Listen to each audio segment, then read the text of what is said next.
Bonjour tout le monde, Guy Baillargeon, votre animateur de Téléhandicap, l'émission Attention, pardon, je marche. Alors, ça me fait plaisir de vous accueillir aujourd'hui pour une émission où j'ai comme invité M. Vincent Tremblay de Mobilité Québec. Bonjour, M. Tremblay. Bonjour, super Jean. Ah, ça me fait plaisir de vous accueillir à l'émission. Aujourd'hui, on est avec vous pour faire le tour de l'organisme qui s'appelle Mobilité Québec. Puis dans un premier temps, j'aimerais qu'on revienne un petit peu sur qu'est-ce qui vous a amené à fonder l'organisme. Donc, dans les tout débuts, moi, j'ai eu un accident là, à l'âge de 17 ans. Puis, lorsque j'ai eu mon accident, puis on m'avait parlé si j'étais intéressé de vouloir faire une conférence pour des jeunes dans une école.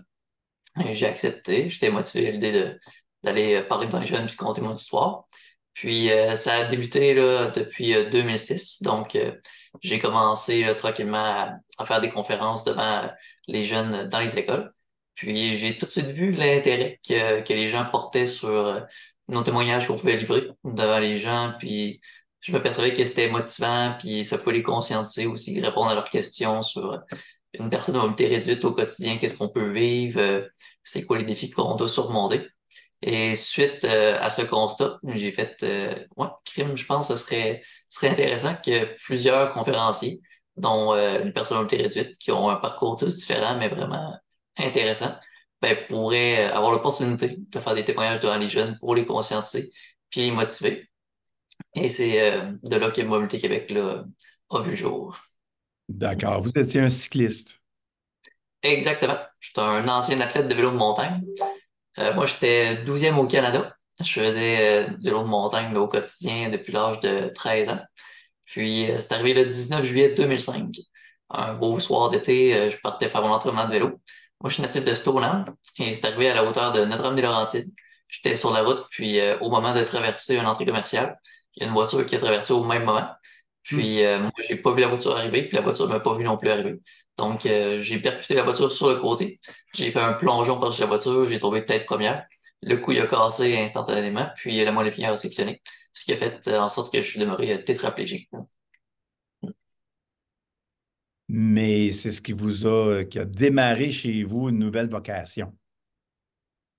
Oui, on peut le dire ainsi. C'est sûr que à 17 ans, on n'a pas encore planifié vraiment notre route dans la vie, qu'est-ce qu'on va faire, puis comme travail. Et on se connaît pas non plus là, à 100%. Et avec mon accident, c'est sûr que ça m'a aidé à développer un peu là, ma résilience, puis à être persévérant, ça je l'ai toujours été, motivé aussi, puis positif. Mais ça m'a vraiment permis là, de développer encore plus ma personne, puis de vouloir aussi conscientiser puis motiver la société parce que moi-même, sur deux pattes, là, c'est mon expression que j'utilise, on n'est pas conscient que la vie elle peut changer vraiment du jour au lendemain. Puis moi, j'étais une personne qui vivait à 100 000 à l'heure. Je me levais le matin, je partais faire 4 heures de vélo, puis c'était mon réchauffement pour commencer ma journée. Donc, quand j'ai eu mon accident, disons que ça a changé drastiquement ma vie. Puis, c'est là que j'ai fait crime. Ouais, un handicap comme celui que j'ai, ça fait vraiment un changement de vie. Puis, c'est important que les gens soient conscients que ça peut arriver à tout le monde, une personne qui est à l'abri. Donc, oui, ça m'a aidé à développer puis à vouloir partager mon histoire pour justement là, inspirer puis conscientiser les gens. Là, je vois que tu sais, vous êtes très volubile, vous exprimez bien. Est-ce que vous avez toujours été comme ça ou si c'est une aptitude que vous avez développée suite à votre accident? C'est une excellente question. Moi-même, je me la pose encore un peu. Je le sais que déjà sur deux pattes, avant mon accident, j'étais une personne vraiment dynamique, souriante, qui était motivée, qui avait aucun problème, que des solutions. Donc, déjà de ce côté-là, je l'avais en dedans de moi. Est-ce que mon accident m'a permis encore plus de développer ce côté-là? Euh, je pourrais dire que oui, en partie, Hmm. parce que veux pas, j'étais confronté à certaines situations que jamais j'aurais pensé vivre dans ma vie. Ça m'amène par contre certaines frustrations, parce que être à mobilité réduite, on est confronté à certains défis que parfois on a peine à y croire, de prendre autant de temps pour réaliser une tâche que normalement, ça pourrait prendre 2 secondes, mais Oui. que pour nous, ça va non seulement prendre plus de temps, mais plus difficile, puis on n'est pas sûr de réussir là, à atteindre cet objectif.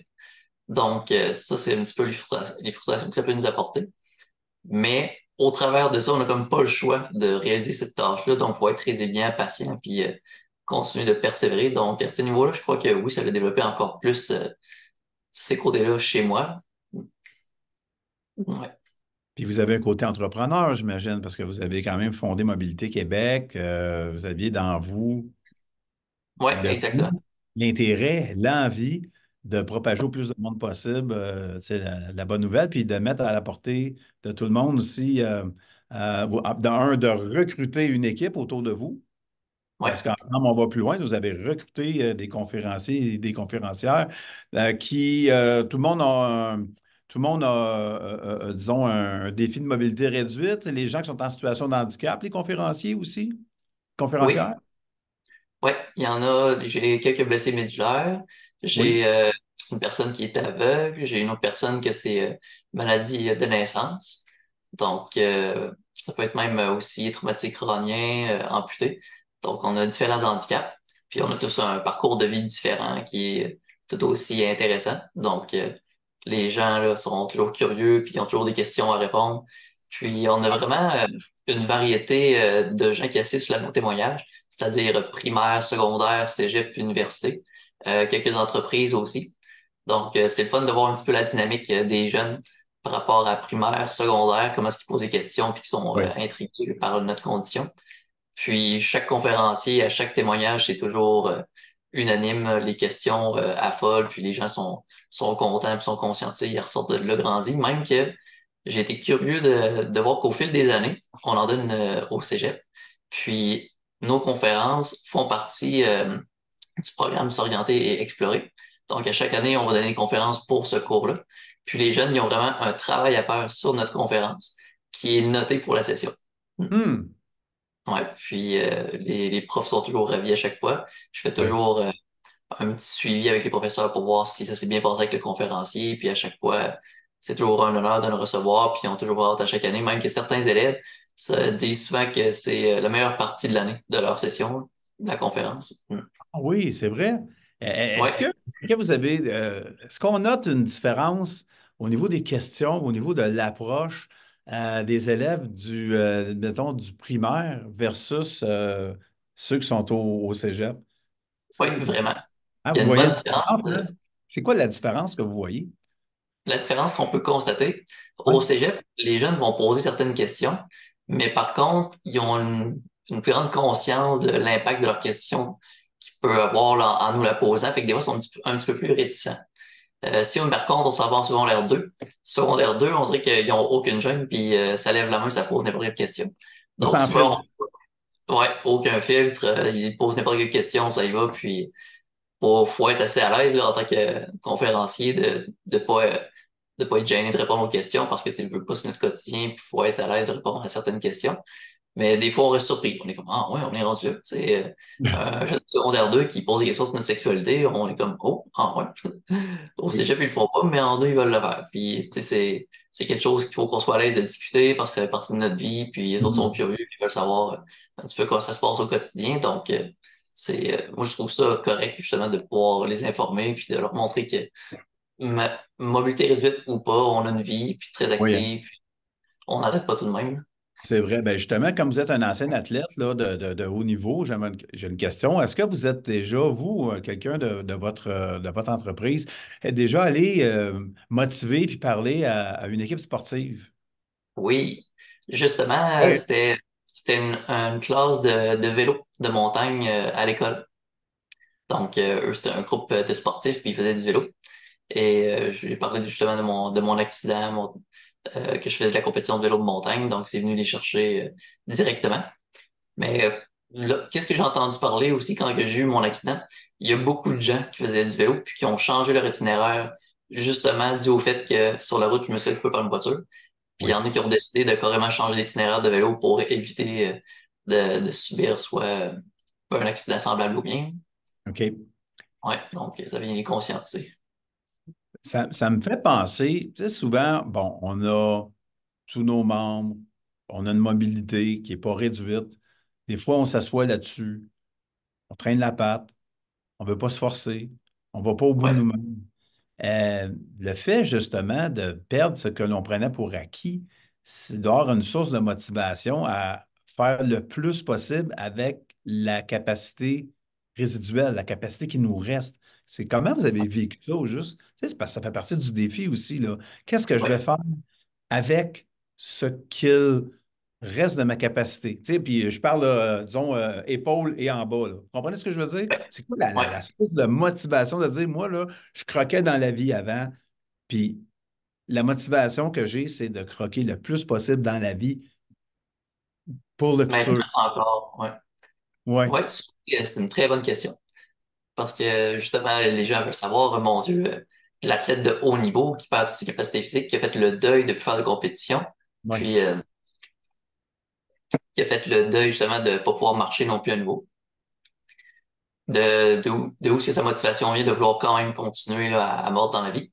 Et ben, la réponse est assez simple. Lorsque j'ai été en réadaptation à oui, l'IRDPQ à Québec, moi, mon niveau, dans le fond, c'est tétraplégique, c'est 5 c'est 6. Donc, mes bras peuvent bouger, mes mains, eux autres, peuvent pas bouger. J'étais donc capable de propulser mon fauteuil manuel. Et en réadaptation, ben, là, c'est là que j'ai rencontré d'autres personnes qui ont eu des accidents ou ben, d'autres personnes qui avaient des handicaps différents. Et j'ai réalisé que mon handicap, oui, peut être assez lourd, mais il y en a des beaucoup plus lourds que moi. Que justement, eux, ils peuvent pas bouger les bras du tout, ils ont juste la tête. Donc, ça a été une de mes motivations. Je me suis dit, crime, oui.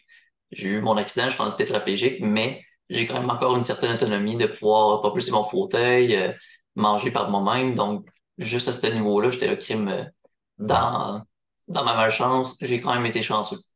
Puis, une autre chose aussi qui est quand même assez important, c'est que normalement, quand on a toute notre autonomie, on peut ben, pas parvenir, mais je veux dire, on peut pallier à notre qualité de vie, c'est-à-dire tu sais, s'entretenir par nous autres mêmes, puis oui. on peut s'occuper de nous, s'entretenir, entretenir nos choses autour de nous.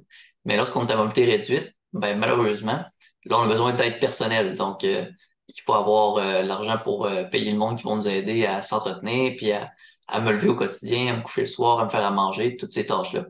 Donc, moi, vu que c'est un accident de la route, eh bien, au niveau de l'aide personnelle, moi, tu sais, j'ai un salaire pour ça que je peux payer puis choisir des gens qui s'occupent de moi. Puis ça, c'est quelque chose qui est vraiment, qui fait une grande différence dans la vie d'une personne à mobilité réduite. Parce qu'une personne peut avoir un accident dans sa cour en arrière, puis ça sera pas les mêmes subventions que moi, ce sera pas un accident de la route. Donc, ça, à ce niveau-là, ça vient beaucoup jouer sur la qualité de vie. Oui. Puis ça, encore là, c'est quelque chose qui vient grandement là, aider à ma qualité de vie. Donc, ça aussi, c'est une motivation de mon côté de me dire que malgré ma situation, je suis quand même bien tout de même à cause de ça. Mm. Oui, ben, en tout cas, je trouve que c'est un très, très beau témoignage. J'en reviens à Mobilité Québec. Mobilité Oui, Québec, c'est un organisme qui va permettre de faire des levées de fonds, si je comprends bien. on a fait plusieurs activités de financement Le pour faire des financement. levées de fonds. Oui, mais pour le moment, on n'a pas refait de levée de fonds, ça fait quand même un petit moment. On est allé chercher des subventions auprès de Desjardins. Puis, on va chercher aussi quelques subventions auprès des fondations des écoles. Puis pour l'année 2024, là, on projette là, d'aller chercher d'autres subventions et éventuellement de faire aussi possiblement une levée de fonds en organisant une activité de financement. C'est un peu de cette façon-là qu'on va chercher des fonds là, pour payer nos conférenciers. C'est de cette façon-là. Mm. D'accord. Et de quelle façon est-ce qu'on peut faire appel à Mobilité Québec si j'ai une conférence que je veux organiser dans mon secteur? À qui on s'adresse? Est-ce qu'une adresse courriel ou une page Facebook? Comment on fait Oui. pour vous rejoindre? On a notre page Facebook, donc c'est possible de nous écrire un message sur Facebook. Et entre autres, notre site web. Donc en allant sur Mobilité Québec, là, ben, notre site web. On a accès à la liste des conférenciers, nous engager. Donc, on peut nous envoyer un courriel pour engager un conférencier sans problème, ça se fait très bien. Puis, même que si on cherche sur Google, conférencier avec handicap, on va tomber sur Mobilité Québec. Donc, on peut nous contacter puis nous engager pour donner une conférence, là, autant dans une entreprise là, que pour une école. Là. D'accord. Puis là, ben maintenant, on arrive en fin d'année. Est-ce que avez-vous une vision pour Mobilité Québec, la vision des prochaines années? Là? Où est-ce que vous voulez amener votre entreprise, votre mouvement? Jusqu'où vous Ouais. voulez l'amener? Est-ce que vous avez un plan d'expansion? Est-ce que vous avez des plans de développement? Où est-ce que vous voyez Mobilité Québec, vous? Nous, c'est un petit peu un jeune en plus qui m'avait donné cette inspiration-là. Oui, Je faisais pas des témoignages des élèves qui avaient assisté à nos conférences. Puis, dans un de ces témoignages, le jeune homme, il disait qu'il trouverait ça important que toutes les écoles de la planète devraient pouvoir avoir une conférence de Mobilité Québec, justement, d'une personne là, qui a eu un accident, parce que ça l'avait inspiré, puis c'est un entrepreneur lui aussi, puis il avait vraiment adoré. Donc, une des visions que j'ai de Mobilité Québec, c'est justement de pouvoir être dans plusieurs écoles de différents secteurs de la ville de Québec pour commencer. Tu sais, on oui, peut être partout dans la province, mais on est mieux de partir une bonne base dans la ville de Québec pour justement faire des conférences dans différents secteurs de la ville. Puis moi, c'est ma vision là, sur le moyen terme, là, pour l'instant, de pouvoir être dans plusieurs écoles, puis aller chercher du financement pour pouvoir payer nos conférences. Puis, tu sais, faire rendre compte là, aux écoles que oui, c'est important, puis que nos jeunes, ils en ont besoin avec tout ce qu'ils vivent là, aujourd'hui, avec les grèves, la pandémie. La motivation n'est pas toujours à son meilleur. Puis, tu sais, nous, on est là pour leur montrer que crime, t'es supposé avoir le goût de vivre, d'être conscient de ce que tu possèdes, que c'est important, puis d'en profiter à 100%. Donc, ça, c'est un message qu'on veut livrer aux jeunes, puis qui, oui, mais en plus, c'est pas juste une question de motivation, hein, c'est surtout aussi de les informer. Parce que, tu sais, quand on est jeune, on n'est pas au courant d'une personne réduite, qu'est-ce que ça peut vivre au quotidien. Puis, donc, un jeune peut se promener sur la voie publique puis rencontrer une personne en fauteuil roulant. Puis, il n'y aura pas vraiment d'idée de que cette hum, personne-là, c'est un accident, c'est une maladie, pourquoi il est en fauteuil, qu'est-ce qu'il fait au quotidien. Donc, juste cette information-là, l'amener pour une personne, ben, pour ces jeunes-là, c'est quelque chose qui est important aussi. Ça les fait prendre conscience à ces jeunes, puis ça les informe, puis nous autres, on est contents du même coup. Puis qu'est-ce qui est gratifiant, c'est que c'est comme un deux pour un. Non seulement on les conscientise puis on les motive, mais de notre côté, nous, ça a l'air de rien, mais ça nous fait du bien, nous autres aussi, de s'exprimer devant eux, puis de leur conter notre vie, qu'est-ce qu'on veut au quotidien, parce que c'est quelque chose qui est fun de partager. tout à fait, tout à fait. On va souhaiter longue vie à Mobilité Québec, que tous vos plans se réalisent. Et puis, on vous souhaite Merci. une excellente continuation dans la nouvelle année qui s'en vient très, très bientôt. Alors, ça me fait extrêmement plaisir de vous recevoir à l'émission Téléhandicap. Attention, je marche, Monsieur Vincent Tremblay, qui est le président, fondateur de Mobilité Québec. Alors, Exact. invite les téléspectateurs, téléspectatrices à aller sur votre site web. Vous booquez vous et vos conférenciers, conférencières aussi pour Yes. aussi, exactement, donc pour apprendre à mieux connaître le quotidien des personnes handicapées, les défis et surtout la motivation que vous nous apportez, nous, qui sommes, comme vous le dites si bien, sur nos deux pattes. Ouais. Alors, ben, M. Tremblay, je vous remercie beaucoup de votre générosité en entrevue. Alors, à très bientôt, puis bonne chance. Ouais, merci beaucoup. À très bientôt. Merci à vous, merci. Alors, chers amis, c'était une autre émission de Ensemble, Attention, je marche sur les ondes de Téléhandicap. À la prochaine, gardez le sourire. Salut.